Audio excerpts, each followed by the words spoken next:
Good afternoon, everybody. Good to see you all again. Hope you had a good weekend.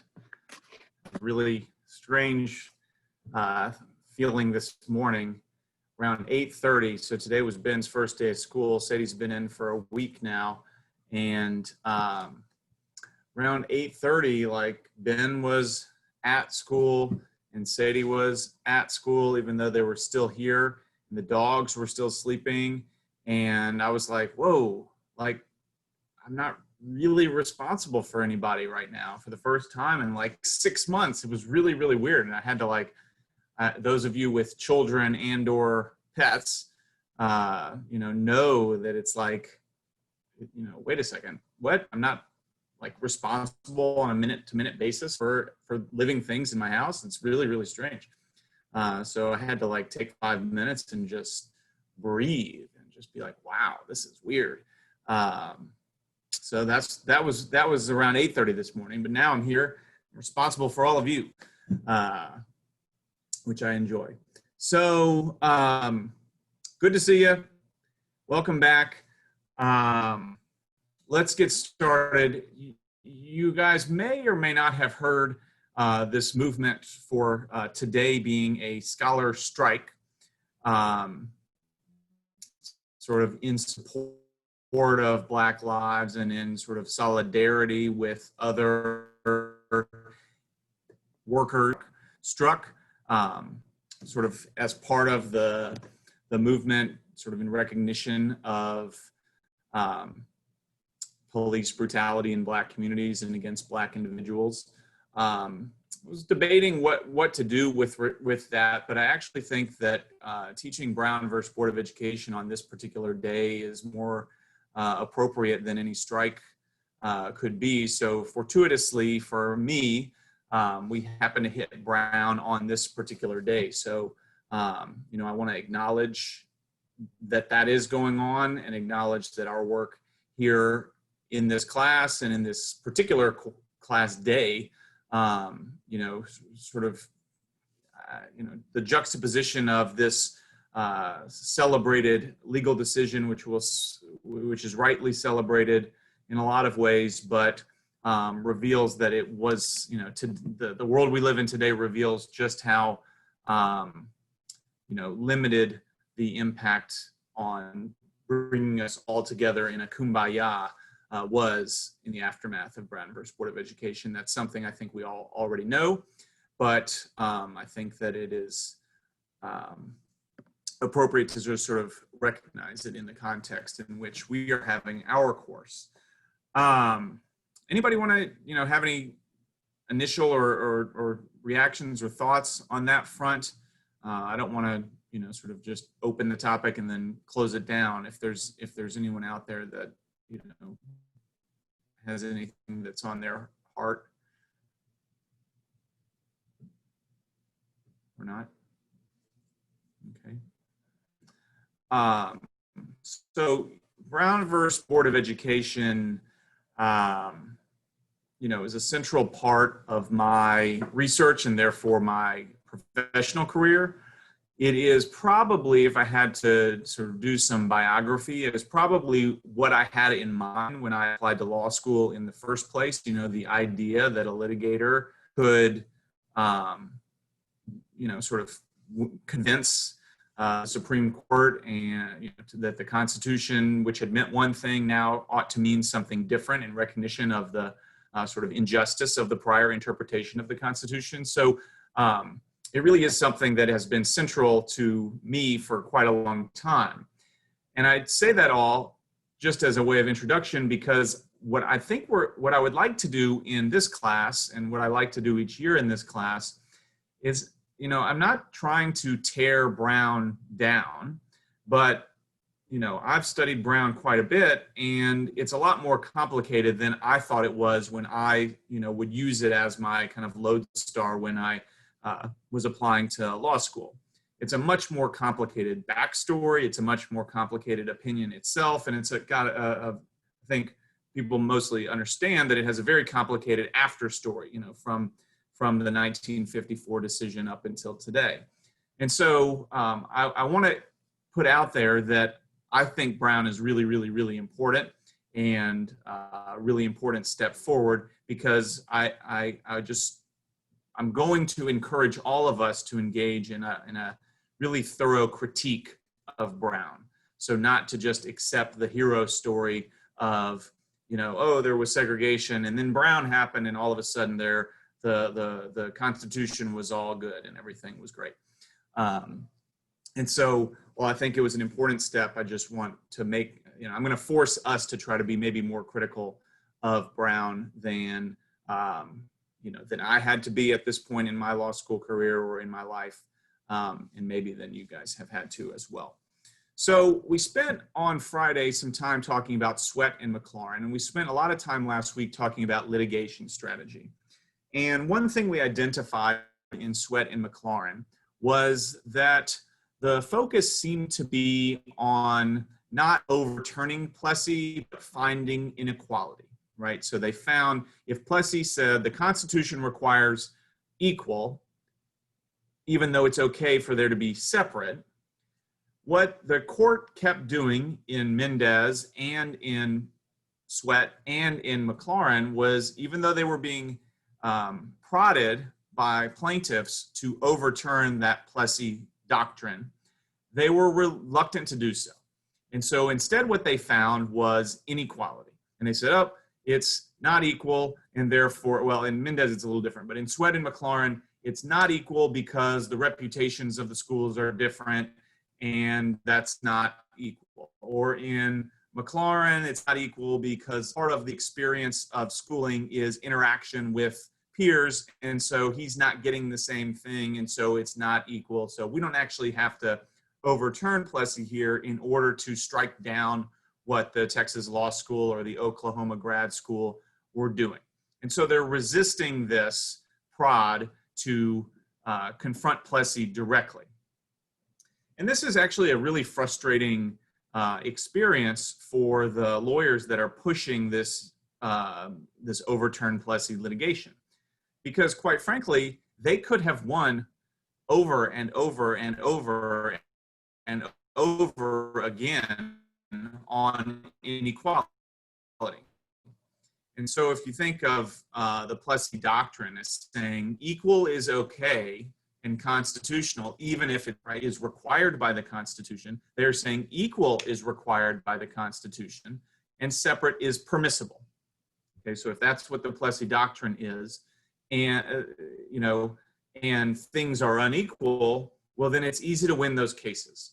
And so if we were talking litigation strategy, we might say, okay, well, we could challenge the inequality, or we could challenge the separation, right? The legalized racial segregation, legally enforced. The problem was if you wanted to challenge that second thing, you had to kind of get over the first hump. And that's what was in Sweatt and McLaurin, that hump stopped the litigation. And it was stopping the litigation all over the place.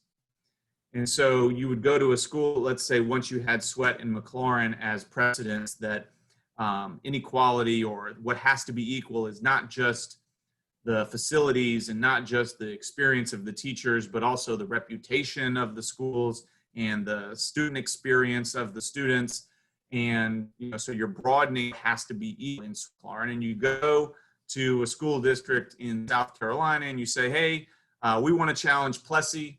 And the school district in South Carolina says, oh, no, you can't challenge Plessy because things here are actually unequal. Okay, and so the South Carolina defense to that lawsuit is actually let us equalize. Okay, let us equalize. We don't need to challenge segregation. We just need to do better with what Plessy mandates. Okay, and then you go to another school district in Virginia and you say, hey, let's challenge Plessy separate. The separate part of separate but equal is what makes it unconstitutional. And they say, well, how do you know? Because it's unequal, right? Our schools here are the schools for the African-American students and the schools for the white students are unequal. And so therefore you don't need to challenge Plessy. We will just equalize. And so what's happening in this period is that school districts, seeing the litigation that will ultimately become Brown, starting to develop and on the horizon, are saying what we need to make sure we do here in order to win these cases is to equalize. because the theory is if we equalize, then we are consistent with Plessy. And then on some level, what do the plaintiffs have to complain of? What are they not getting that someone else is getting? And so this is actually, like in a lot of school districts, a period of really significant investment in Black schools. So you see a boom in Black school construction in South Carolina, for example, because what South Carolina is looking to avoid is desegregation. They want to maintain segregation, and so they see that what they have to do is more in good faith equalize facilities. So this period, late 40s and 50s, really through the 50s, is a period of significant equalization in terms of school funding and school spending and school construction, where the African American community is being served, a lot better than it had been served in the past. And so I mention all that because if you recall, we had this conversation about goals and strategies. And if one of the goals is to increase the resources to serving African American students, well, you're already seeing success in that. Okay, you're seeing new schools built, you're seeing materials being sent to African American students. And I don't want to overstate this. We weren't getting to a point where it was really equal, but we were getting to a point where things were being equalized. Okay, so I don't want to make it sound like we're in this golden era of education for Black students in South Carolina in the early 50s. That's just not true. But it was a lot better in the early 50s than it was in the early 40s because of this equalization process that's happening. And so it's important to keep in mind, like, if that's the process that's happening, and I'm asking this rhetorically, and you're the lawyers, do you want to keep pushing that equalization, or do you want to force courts to take that next step to say, actually, it can never be equal in this context, and in fact, it's the separation itself that is unconstitutional? Okay, and that's the what the litigants are pushing in Sweatt and McLaurin in those contexts, and then the court is resisting. But I think it's an important strategic question, like, when is the right time to make that switch? Or is there ever a right time to make that switch if you're seeing equalization happen simply as a result of the the lawsuits that are happening? So I like to think at this, sort of in this moment, about the risks. What are the risks of making that switch? One risk, and so this is in some ways reviewing some of the things that you guys have highlighted, but now sort of pinpointing it to this specific moment. What are the risks involved in switching from a strategy of challenging inequality to a strategy that confronts segregation head on? Okay, so I'm just trying to separate those two things. One would be, we can find inequality and bring lawsuits and force equalization. That's got to be done on a case-by-case basis, but it's kind of easy to win, because if it's not equal in McLaurin, then it's really never going to be equal. We can win all of those cases. We have the law on our side, and we can get equalization happening. Increased resources for African American schools and students happening. We can get all that done. Takes some time, but they're easy cases. To switch it increases the risk that you're going to lose, and you're going to have Plessy kind of continue to be the interpretation of the Constitution. But the opportunity there is that you get a big win, right? A win that says, actually, all segregation is not consistent with the Constitution. That would be a big win. So you have the risk of a big loss that sort of perpetuates Plessy for another decade or so, but the potential for a big win. So that's sort of one of the strategic choices, or the factors that you're going into, that you're thinking about as you're making this choice of whether to switch. Another problem is it's really hard to prove. How do you prove that separation itself is impermissible? okay, that separation itself is not consistent with the Constitution. You have some things that are really kind of pushing against you. So you may have seen it in the brief for in the two briefs for today. One, they're saying, how could it be that equal protection didn't allow segregation when the same Congress that passed the Equal Protection Clause in the 1860s also passed segregation laws for the District of Columbia, right? So they didn't seem to think that there was any inconsistency there, that equal protection meant equal protection. It didn't mean desegregation, that those two concepts are distinct. And so what is it about separation that is unconstitutional if, in fact, equal is being provided, right? If equal is really being provided, what's problematic about segregation? So that's kind of hard to prove that. And so we're going to come back to that question within Brown. And then sort of the really hard question is just kind of a practical one, like, how do you isolate the question that you're trying to ask? So they were trying to isolate it in McLaurin, for example, and to say, actually, there's no inequality here. There's just separation. It's the separation that is a problem. And this court didn't bite. And they said, well, no, in that context, actually the context of the separation is making it an unequal experience for this student, and therefore it's unequal, and therefore we can fall back on Plessy and we don't have to overturn it. So how, if you're a lawyer, can you isolate the separation? You have to find a place where there is actual equality. I'm hoping this is making sense, where there's actual equality in the schools, because as long as there's inequality, they can just say, well, Plessy says there has to be equality, there's not, and so therefore, we don't need to overturn the law. You can see this a little bit in the U.S. brief also. They're saying, well, you don't have to overturn Plessy, but if you get to that question, then we think you should, but we don't think you should get to that question. So there's this constant and I'm going to use this word conservative, not in the sense of politically conservative in the sense that I, the court, don't want to step too far. Okay, I want to be very cautious. Maybe cautious is a better word. And so all of that's going on, and that's all problematic for seeing how this is going to switch from a situation where you just keep getting Sweatt and McLaurin, and there's 5 or 6 other cases like Sweatt and McLaurin where the plaintiffs continue to win, but all they're doing is winning on the basis of inequality.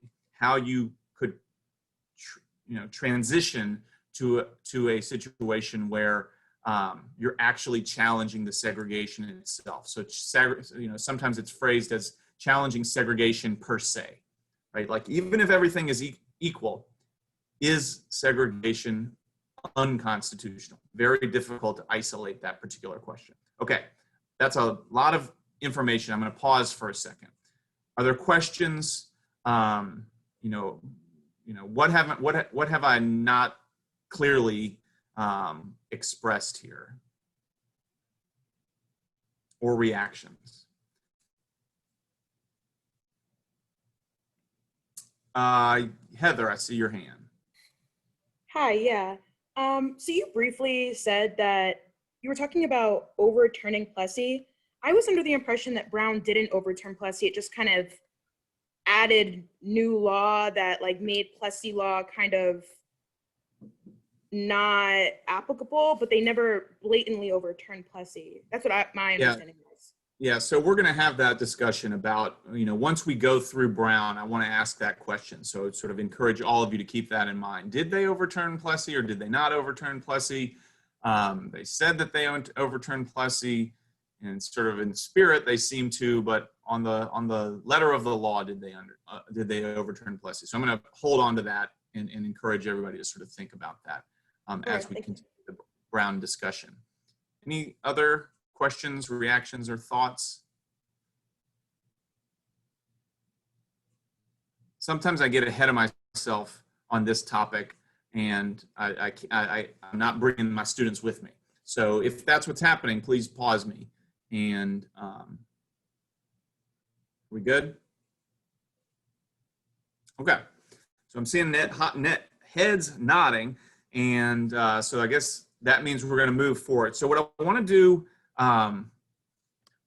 now is break you guys into breakout rooms for just a few minutes, maybe 5 or 6 minutes, and I want you to address just 2 questions. I'll type them here in the chat. What is your best strategy for defending your school system if you are Kansas? And what is your primary concern with the Brown case if you are the United States? If I type this in the chat, it's going to stick there for you. Y'all will be able to see it, right? Hopefully. We'll see. What is your primary concern with the Brown case if you are the United States? So for these, I want y'all to draw on those briefs.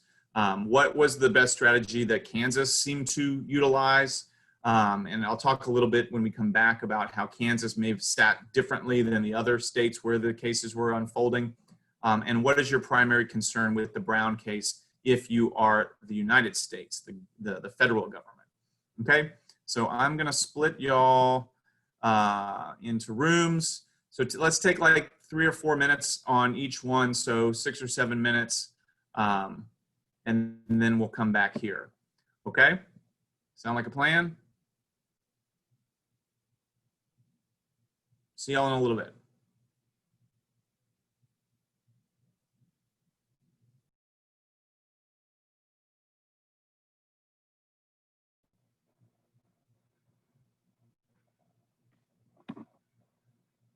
Gosh, I love the random breakout rooms. I'm sure y'all hate them, but I like them. Hopefully you're being forced to see and interact with people that you might not have had you been in a physical classroom, where moving around is not as easy. Okay, got a couple of groups about to go up into the last second. Now here they come. Okay. All right. So let's start with the Kansas perspective. What strategies, tools, right? We've seen a couple of tools in cases. What is the strategy if you are Kansas and you are facing a lawsuit challenging your legalized school segregation? So I know y'all talked about it in your groups, so I'm not going to ask for a report out from every group, but hopefully the groups came up with some thoughts. So strategies for Kansas. What do we got?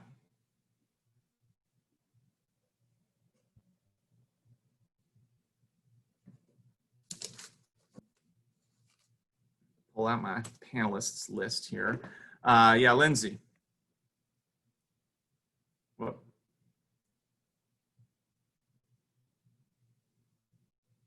You're unmuted, but here you go. You're good.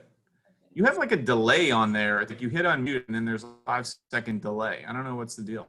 Yeah, I might have to switch to a computer or something. But in our group, what we talked about a lot is that they kept emphasizing that it's a purely local matter and that it's permissive.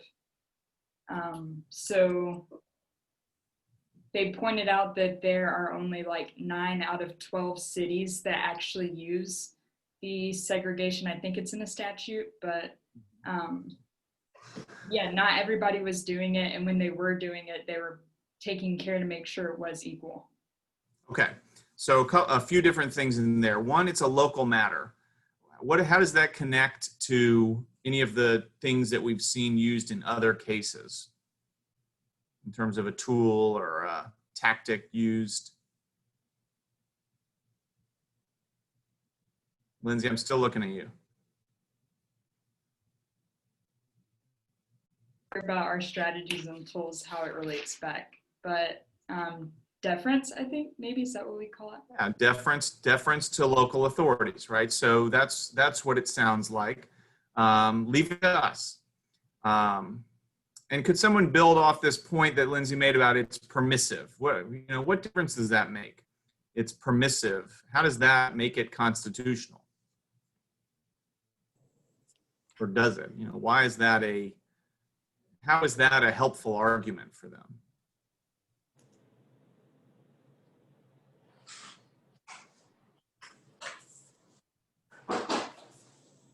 Well, they did in their brief, they did state that in the statute itself, since it was permissive, that they didn't necessarily have to provide the separate schools, but that since it's up to them and we want to give them the state's deference in educational stuff, that it's essentially, it goes back to the deference argument. I would feel like it's definitely part of the deference argument. Haley, let me stick with you for a second. If it were mandatory and not permissive, would that change things? Would that make it, I guess I'm trying to tease out, what's the difference? If it's mandatory segregation and everyone in the state has to do it, then is that one type of segregation? And then this is, well, you can, or you don't have to, whatever you think is best. Why would the whatever you think is best be something that you would want to highlight if you're Kansas? I guess because it only applied to certain cities that were large cities. And so maybe it was just more practical. I guess you could argue that since they are such larger cities, they want to be able to help maintain, equal schools. So it would be just a simple way of being able to do it, maybe. Okay, so there's a practical element to it. And you mentioned deference earlier. So, if it's mandatory, what does that not take into account? Let's say, go ahead. I was going to say the individual cities and what their needs are. Right. Like, so if Wichita wants to do one thing, but Topeka wants to do something different, then the mandatory one doesn't sort of take into account those differences. But the permissive one, and you hit it on the head earlier, is more reason for deference, right? The state doesn't even know whether we should have or not have segregation. Kansas is saying, we don't even know as a state, we're leaving it to our localities. So it's local. Let the locals with the expertise decide. Okay. Go ahead. Others. There's another point Lindsay made, or Rachel, you go ahead. I had a question about the local deference. What does it matter if it is local? Because no matter what, it's unconstitutional. And I get that we're saying that when it's local, like we do want to give deference and stuff like that to like the local school boards and counties, but like it wouldn't matter either way, because if it's unconstitutional, it doesn't matter how small or permissive it is, right? Right. So think back into con law. Oh no. It's not going to be if they get to the question of is it or is it not constitutional. I know that you've wiped out con law from your head, but I'm going to ask you to think about it again. If you get to the question, is it or is it not constitutional, then you're right. It doesn't really matter that the local Kansas legislature or the local Topeka school board thinks that this is better for us. If they get to the question of is it or is it not constitutional, then they're doing the is it or is it not constitutional question. But so many times we see courts avoid getting to that question, right? Getting to that question directly and saying, well, rather than is it or is it not constitutional, what we're really asking is, should we allow a certain amount of leeway for a local government to make a decision so long as it's reasonable, right? So if you think of the difference between a rational basis review where they say, well, I don't know whether it's constitutional or not, but it's in an area where we just kind of defer and we let them, as long as they're within certain boundaries, do what they do. That's different than when they give the really strict scrutiny, right? And then when they're giving that strict scrutiny, they're saying, well, we don't really care what they think. We're focusing in on the constitutional question. Is that making sense? So I think when you're arguing for deference, you're not arguing that it is constitutional. You're arguing that the role of the court should not be to overturn a local. So you're making a more structural argument. The court should not be interfering with what a local elected school board or a statewide elected legislature has decided. So it's more of a judicial restraint type argument. Okay, and not like a strict scrutiny type argument, like a. Correct. Okay. It is not a strict scrutiny. So, I mean, and part of the reason for these long discussions is to point out that that's not, defer to the local, which is, I think, sort of where we're focusing in on here, is not it's not really a pro-segregation argument. And in fact, we're going to see defer to the local show up on the opposite side later in the course. It's a judicial restraint argument that gets to the same outcome. Like, so let's say, let's use Plessy for an example, okay? In Plessy, you get to the same outcome if the court says, we think segregation is constitutional, as if the court says, we think it's improper for the court to intervene in Louisiana's rail car statutes. You see how you get to the same outcome, the statutes remain, but it's a totally different argument, right? One argument requires you to stand up and say segregation is good, which you're seeing in the Kansas brief is not what they're saying. The other argument gets you to stand up and say courts shouldn't intervene with the democratic process, which is, a lot more palatable, maybe, but get you to the same outcome. Is that making sense? Yeah, that makes sense. Thank you. You're right. Thank you. It makes sense. If it doesn't make sense, please stop me. The other point I'm trying to grasp, I'm trying to remember what Lindsay said. There was a third point that she made. So there was the permissiveness, there was the local deference point, and then there was, Lindsay, help me out, or somebody else help me out. It was like the last thing you said. They were also showing that it was a local matter, but for the purpose of showing that they are actually equal, or at least provide acceptable facilities. Right, that they are actually equal, right? So they're making the point that it actually is just administrative. They're equal. It doesn't really matter. Good. Other things that we haven't yet identified. Kansas's position. What did y'all pick up on as sort of the emphasis in some of the points that they made beyond what we've already identified?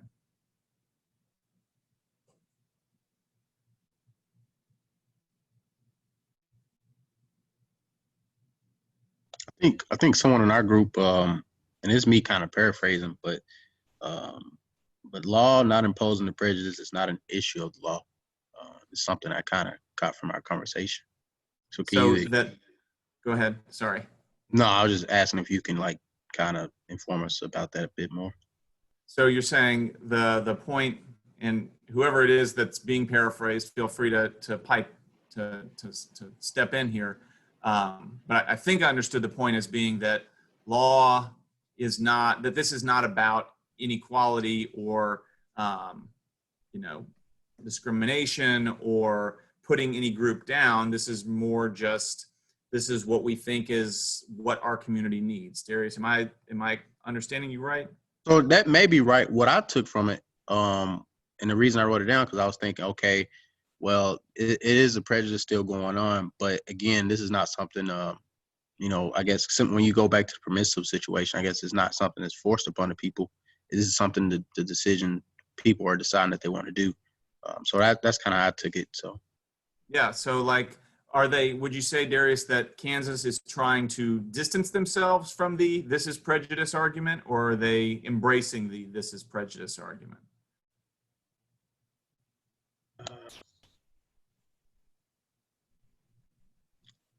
I would say But they're as a state, I would say they're distancing from it. Right. So they're making it seem like this is not prejudice. This is just running a complicated school system. And so I think that is an emphasis there, is that, look, and I think that they point out, like, some of our school districts have started to desegregate, right? Like, aren't we approaching this in a wise way? We're letting communities where it's, where the community is ready to move forward with desegregation. We think that in the long term, that's going to happen everywhere. But rather than having it forced upon us, since we aren't prejudiced and we are going about it in a sensible way, this is Kansas talking, please leave us alone, essentially. You know, leave us alone is I think, the thrust of their point. Sarah, I see your hand, and yeah, go ahead. Yeah, just to, on your point too about there actually being equal, like they have, like, this is the next logical step. Like, they have the precedent on their side. They have Plessy in all these cases, the Sweat and McLaurin and all these other cases where they're actually showing actual tangible inequalities in the schools themselves. So, like, they have, you know, that going for them, is that they can actually, like, objectively say, look, we're doing all that we can, and it's not a mandate, like you've already said. This is a permissive thing that we're allowing school, you know, local entities to make decisions on practical matters. This isn't, you know, there's not an actual, you know, like racially, you know, derived prejudices. This is just local schools doing what they think is best. And they have, you know, it's like that, it is the, you know, that transition point, like that, the case that takes the switch, like you've already talked about. And so they can use the cases before them that have not been able to make that switch of showing separate, hence unequal. And they're resting on that, right? Because they can, because the switch hasn't been able to been made yet. And they're saying this isn't the case to make the switch. We are, in fact, the worst possible example of a case because we are actually showing you that we can be equal and we are moving in the direction that you want us to move. I'm seeing Grant's comment here in the chat, and maybe Darius, this is related to your point as well, that a belief in the limitation of the law, right? That if there is some prejudice, you know, that Kansas is saying that our statute isn't what's making the prejudice. If the prejudice happens, it's because of individuals, and just changing the law isn't going to change that prejudice. So kind of embracing that that kind of limited belief in the power of law to affect society. What about the U.S.? What is the U.S. thinking about here? You know, I think I articulated earlier, I think that, you know, their basic point is, please, you don't have to reconsider Plessy, but if you do, then you should probably overturn it. Okay, so they have this, you know, sort of in between position. Yeah, Caleb. What I thought was really interesting from the U.S. brief was it was really foreign policy driven. They were thinking about our presence globally and like how we're viewed by other nations, and like especially during that time, like communism being such a big threat to the world, and the communist nations like using us as an example of like how can a nation that, you know, professes democracy and stuff like that let this kind of stuff go on. So really it was, you know, what I took from it was they were almost more concerned with like our reputation and the way we're perceived globally than even really what's happening at home. It's not really what, like, they're concerned about what's going on. It's just how we look, basically. I don't think there's any almost about it. I think it's clear that what they're concerned about is how this looks, and not really about how it is affecting Americans. So you see that in this foreign policy emphasis in the U.S. brief. And, you know, what do they, so they say, yeah, okay, you should overturn it because it's making us look bad. But did anybody pick up on what they suggested should happen? Were they calling for like, it makes us look bad, so let's have radical change and integrate immediately? Or what was their, they're worried about how we look, but the U.S. is worried about other things too. What else are they worried about?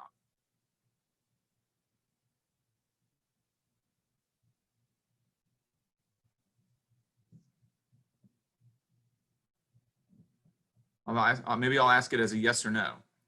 Are they arguing for an immediate integration of every school in the United States? It's gradual. They're worried about the practical concerns, the uprisings, the backlash, which is what happened, even in the gradual sense. Yeah. So yeah, of course they want us to not look so bad in the eyes of the world, but they also they're not asking for a radical, immediate switch of everything. Okay. Because they have domestic concerns also. The international concerns are one thing, but the domestic concerns are another, and they do not want to see the sort of unrest that they think will happen in response to a desegregate now order, or reverse everything now kind of order. Okay, so there's these kind of somewhat in tension positions that the United States is taking here. One, we look really bad, so you should probably overturn it if you have to, but if you do, don't go too fast, right? So because we don't want to cause massive disruption in the United States. Let me ask you, with either of those concerns expressed by the United States, are they centering Black people with either of those concerns? Is the United States centering Black people? I see not shaking heads. The answer is hell no. Okay.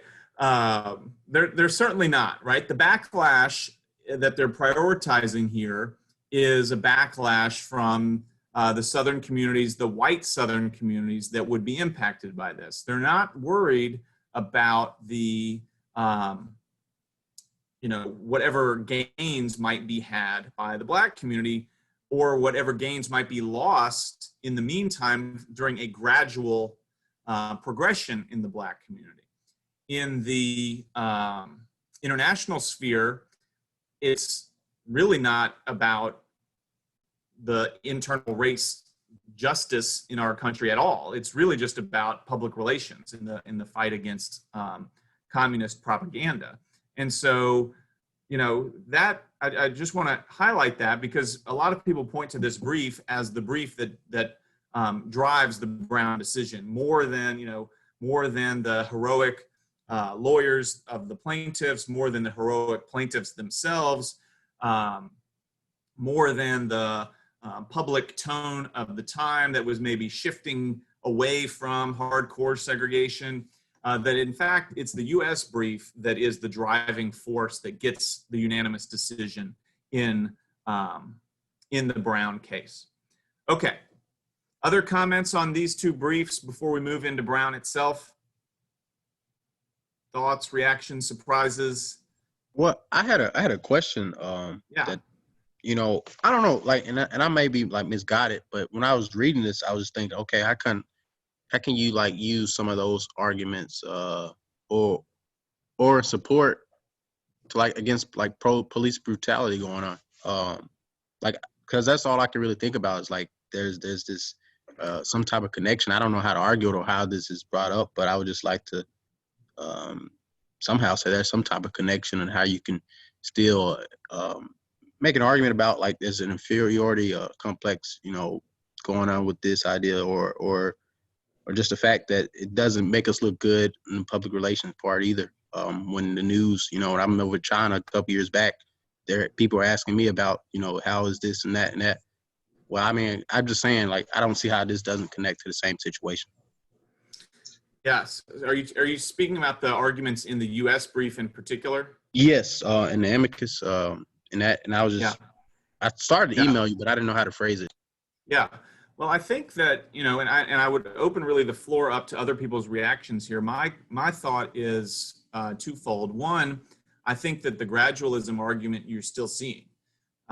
You still see the gradualism argument in this moment, right? So there might be calls for radical reexamination of policing, and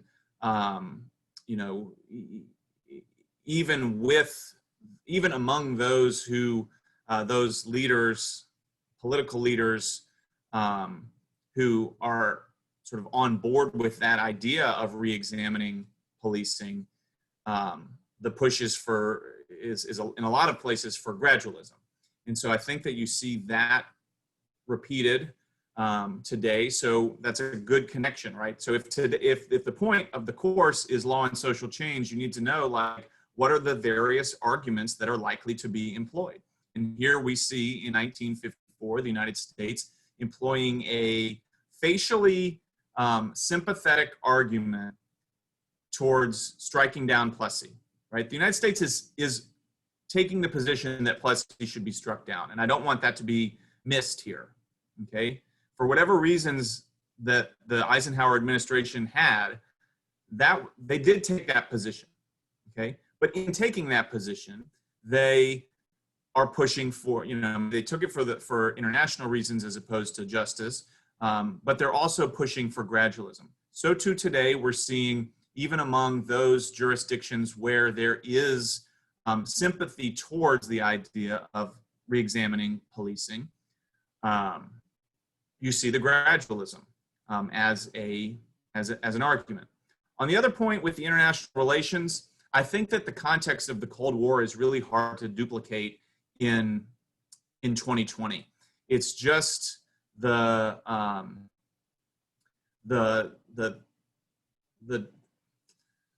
vulnerability internationally of, like, whether the world was going to tip all the way communist, especially in the 50s. It's just not a concern in the same way in 2020.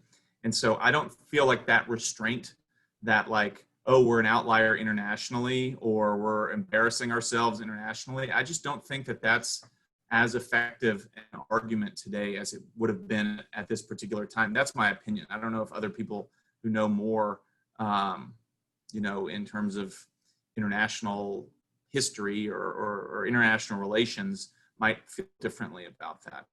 Others, in response to Darius's point about how to connect, the position of the U.S. here in Brown to some of the responses or reactions to the protests and the movement of the past 4 months or so. Else want to weigh in on that?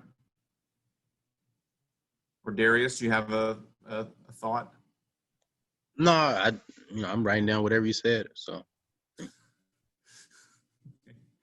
I had a thought as far as thinking of tools that you can use to fight things like police brutality, and I think it's I've just been trying to think, like, practically what could I do as an attorney eventually one day to fight police brutality, and I'm not sure like how successful federal legislation would be. So I think it would be like your best tool is to take because police precincts are small local entities that we give such deference to, how else to fight things on a large scale nationally other than having civil rights claims against officers and then having the Supreme Court set some sort of precedent. Okay. Any thoughts on other tools? I'm gonna let y'all try to answer that, and then Caitlin, I'll offer some thoughts as well. Right, so we're using our example here with the school system, and we've identified local school boards and local legislatures and litigation and places where you can sort of push levers that might impact change. And Caitlin is sort of raising, like, what levers are there? Caitlin, am I understanding your question correctly? Like what levers should or could be pushed in this particular moment? Any thoughts from you guys? Right, because this is a good example. Like when you're in the middle of it, you don't know which levers are going to work, and so you have to be able to be really thoughtful about which levers are out there and how, what they might, where they might be effective or where they might not. Renee, I see you're unmuted. I don't know if that's a hand up or not. Yeah, sort of. Actually, this is something that I've been thinking about too, not so much for the police brutality, but for immigration.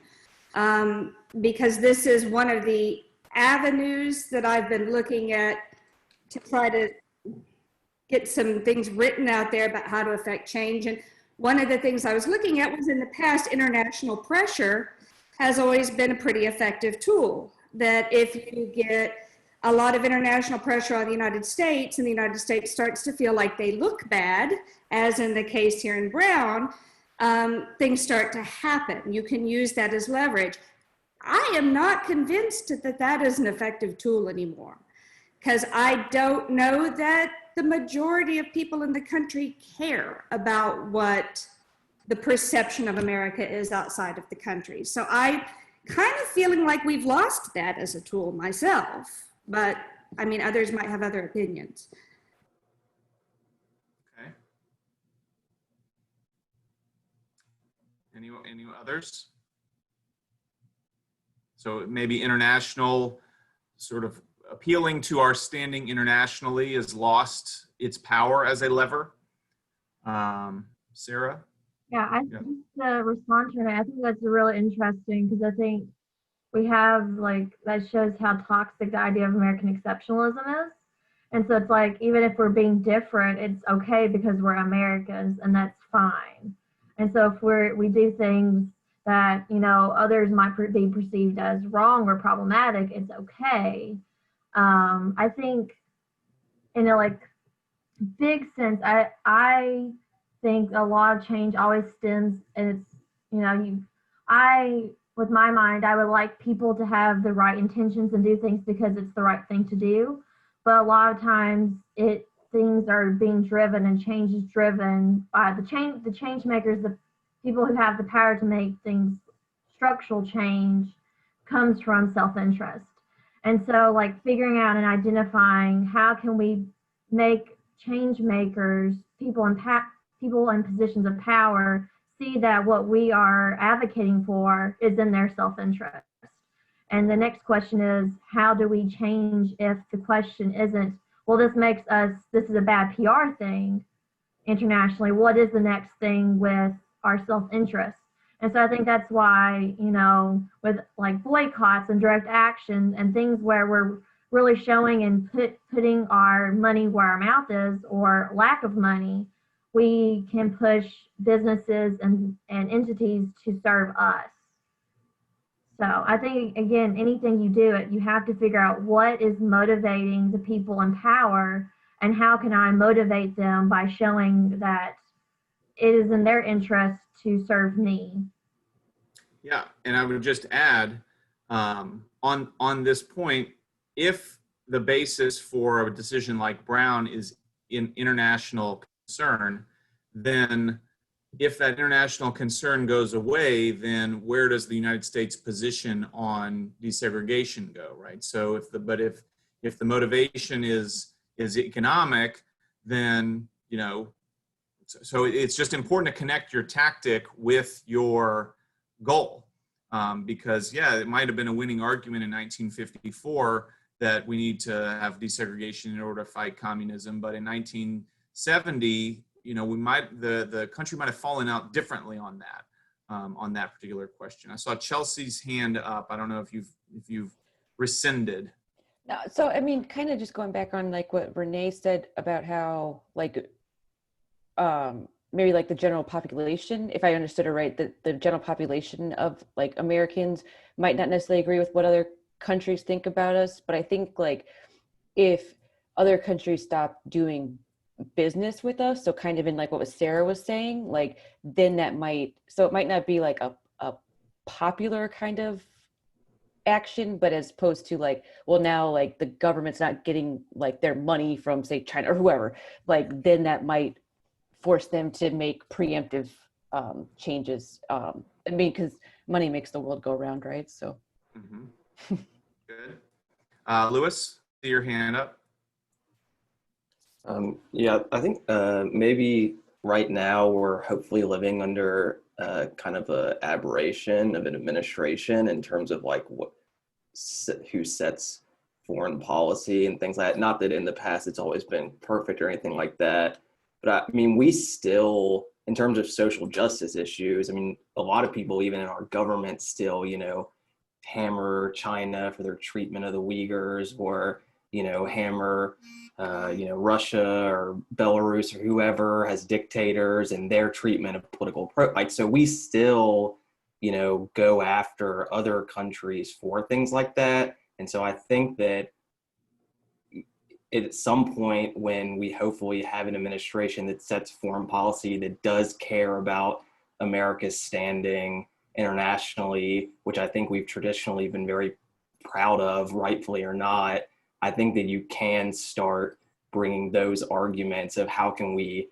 say these things about these other countries when we're currently doing all these, things to our own citizens. So I think maybe, it's just hopeful and it's not played out by the past, but that if we return maybe to some sort of whatever normalcy is in terms of how we see ourselves internationally, that you can start saying, you can't be hypocritical or have double standards. So, I mean, I do think that I think in some ways that sort of everybody is sort of articulating something that is at least partially correct here. It seems like we don't care as much as we used to, but that there is some concern, and maybe the concern is economic. But I do think that, sort of to Lewis's last point there, when people are making arguments against, let's say, mass incarceration, one of the arguments that you see used is about where the United States stands relative to other countries in terms of incarceration. And the only way in which that argument means anything is to someone who thinks of who cares about where the United States stands with regard to other countries with regard to incarceration, right? Like if you don't care, then if nobody cared, then nobody would make that argument. If that's making any sense. Going back to Caitlin's question, a lot of the levers here are local. So local lawmakers have a lot of influence on police. And so whether that's a city council or a county commission or the local mayors, those levers are often more effective levers when it comes to oversight, or even like a DA would be making decisions about prosecution with regard to police and police involved shootings, oversight with regard to body cameras, independent reviews. Those kinds of things are almost all creatures of local law. And just note that that doesn't mean that there aren't federal levers or levers higher up in government, but it's just so hard to, your voice is just so much smaller in that, when you're trying to push that lever. But like, for example, to the extent that the federal government is incentivizing police forces to use certain supplies or use certain tactics, in the same way, quite frankly, that the federal government incentivizes local school districts to use certain either curriculums or accountability, like testing type things. So there's a lot of parallel, actually, in a situation where there is heavy local control, like schools or like law enforcement, but with the ability of the federal government to sort of put a thumb in on local policy as well. I know that we're seeing that play out here locally, and I know that it plays out in schooling as well. Any other thoughts on this before we try to do Brown in 5 minutes?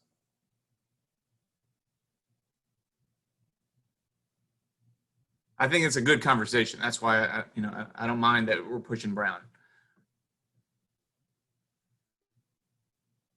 Okay.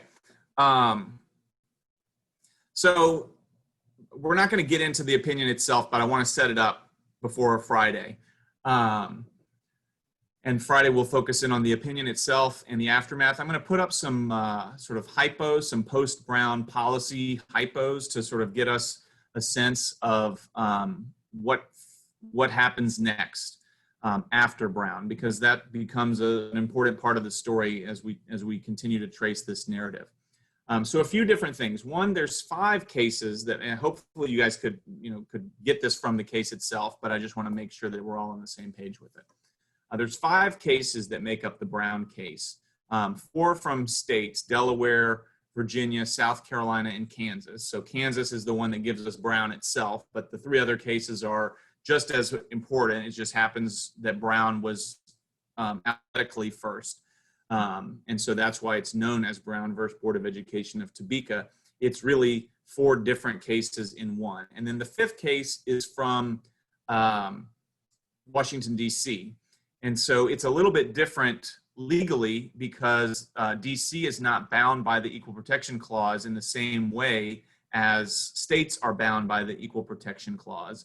And so in the D.C. case, they're looking mostly at due process under the 5th Amendment and then connecting it to the idea of equal protection.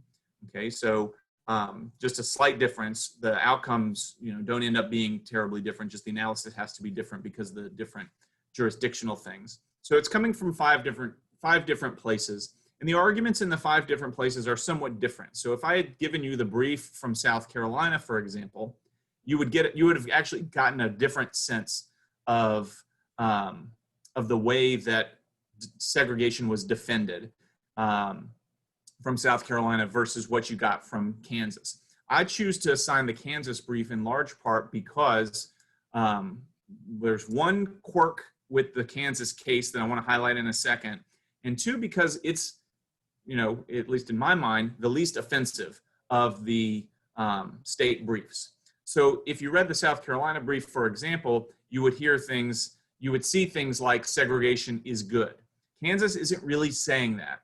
South Carolina says segregation is good. It's good for white students. It's good for black students. I think they might invoke religious history as a justification for segregation, certainly American history as a justification for segregation. So it is more of the sort of hardcore white supremacy protective brief in South Carolina. So I want, just to raise that because to let you know that was on the table in front of the justices in this particular case. The quirk from the Kansas case that perhaps appropriately makes it the case that gets the name in Brown versus Board of Education is that it's the Kansas case more than the others that allows the court to make the transition that I was speaking of earlier from confronting inequality to confronting segregation per se. And it's this, there's a strategic choice made by the lawyers in the Kansas case, the plaintiff lawyers in the Kansas case. They say they are actually not going to bring any evidence of inequality. So they refused. They perhaps could have brought evidence of inequality. They actually refused to put on evidence of inequality and conceded that the schools for black students and the schools for white students were equal. And so in conceding this, it was a strategic choice that they made. There was a danger that if they conceded that it was equal, that they might just lose the case, because then the court might say, oh, well, Plessy says it's got to be equal. You're saying it's equal, go home. Okay, so they took the risk that might have been the reaction because they saw that maybe if we concede that it's equal, then we can force the question of, is segregation itself, even if everything is equal, is segregation itself something that needs to be reconsidered from a constitutional standpoint? Okay, and so it's that quirk that forces, or at least that the court allows itself to be forced into making the decision on segregation per se, as opposed to being able to sort of punt away and say, oh, it's unequal. And so that happens in the Kansas case.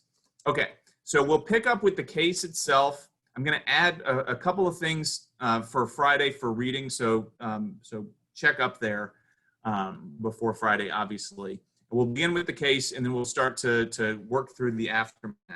What I'd like for you to think about, one is the question that Heather raised earlier, which is, did Plessy really get overturned or not?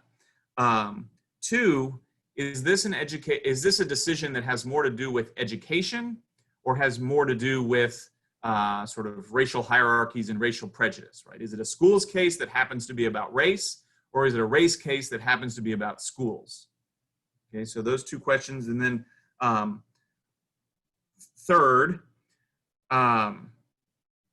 what would Du Bois say to the statement in Brown that separate educational facilities are inherently unequal? So those, I'll send y'all an email with those three questions, but that's what I want y'all to be, the questions that I want to build our discussion of Brown around, okay? I will see y'all Friday. Thank you. Have a good couple days until I see you again.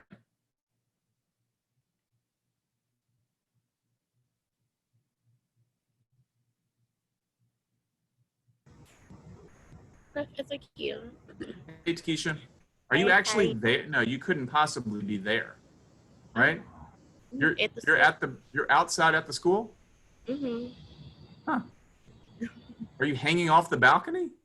Oh, No. I see where you are. No, okay. I'm seeing that rail behind you, and I'm thinking, oh my gosh, she's like suspended in midair. But now I see you're in that space in between. Yeah, I know where you are. Okay, sorry.